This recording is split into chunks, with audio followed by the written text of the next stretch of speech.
అందాల రాక్షసి మొదటి భాగం. గౌతమ్ హేమతో మన ప్రేమపై ఒట్టు. నేను ఏ అమ్మాయితో మాట్లాడలేదు అంటాడు. మరి నా కళ్ళు నన్ను మోసం చేస్తాయా? నిన్న నేను నిన్ను ఒక అమ్మాయితో చూశాను. ఆ అమ్మాయి నా ఫ్రెండ్. నువ్వు తప్పుగా అర్థం చేసుకుంటున్నావు అంటాడు గౌతమ్.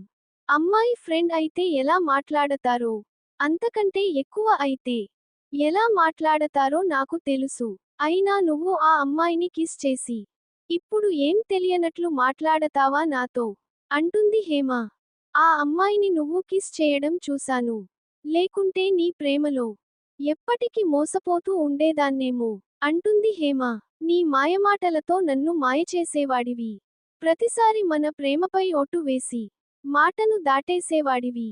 అయినా నా నిజమైన ప్రేమను కత్తితో పొడవకుండానే గాయం చేశావు. నా గుండె ముక్కలయింది అని అంటుంది హేమ. అందరి ముందు నడిరోడ్డులో గౌతమ్ ను హేమ కొడుతుంది. గౌతమ్ హేమ అందరి ముందు కొట్టిందని అవమానంగా ఫీల్ అవుతాడు. తరువాత హేమ గౌతమ్ ను మర్చిపోవడానికి చాలా ప్రయత్నిస్తుంది. మర్చిపోలేక ఏడుస్తూ బాధపడుతూ ఉంటుంది. కొన్ని రోజులకు హేమ గుండెకు సర్ది చెప్పుకొని జరిగింది అంతా తన మంచికే అనుకుంటుంది. గౌతమ్ పై ద్వేషం పెంచుకొని ఇంకా ఏ అబ్బాయిని ప్రేమించకూడదు, ఎవరిని తన జీవితంలోకి రానివ్వకూడదు అనుకుంటుంది. తరువాత కొన్ని రోజులు పోయాక హేమ కాలేజ్కు వెళ్తుంది.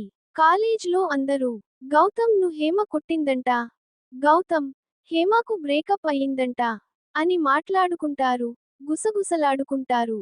గౌతమ్ కాలేజ్కు వచ్చినా పట్టించుకోకుండా తన పని తను చూసుకుంటుంది హేమ. తరువాత హేమ వాళ్ళ అమ్మమ్మ హేమ ఇంటికి వస్తుంది. హేమ చాలా సంతోషపడుతుంది. హేమ తన పర్సనల్ విషయాలు అన్ని అమ్మమ్మకు ఫోన్ చేసి చెప్పుకుంటుంది. ఎప్పుడు గౌతమ్ అలా చేసిందందుకు గౌతమ్ ను తిట్టుకుంటుంది హేమ వాళ్ళ అమ్మమ్మ. తరువాత హేమను బాధపడొద్దని ప్రేమ పెళ్లి గురించి చెబుతుంది. నా చిన్న వయసులోనే నాకు పెళ్లి అయిపోయింది. పెళ్లి అయ్యాక అత్తవాళ్ళు ఏం చెబితే అదే చేసేదాన్ని. కానీ మీ తాతయ్య నాకు ఒక భర్తగానే కాక ఒక ఫ్రెండ్గా కూడా నాకు తోడుగా ఉండేవాడు. నన్ను చదువుకోమని ప్రోత్సహించింది మీ తాతయ్యే. మీ తాతయ్య నేను 60 సంవత్సరాలు ఒకరితో ఒకరం ప్రేమగా ఉన్నాం. సంతోషంగా బతికాము. ఒకరిని ఒకరం మోసం చేసుకోలేదు.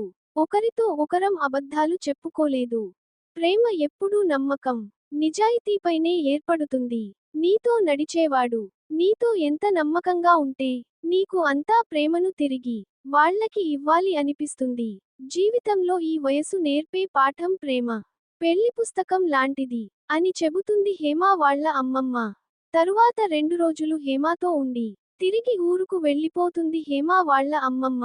మిగతా స్టోరీ 2వ భాగంలో. ఈ కథ మీకు నచ్చితే మరిన్ని మంచి కథల కోసం ఈ ఛానల్ ని సబ్స్క్రైబ్ చేసి ప్రోత్సహించండి.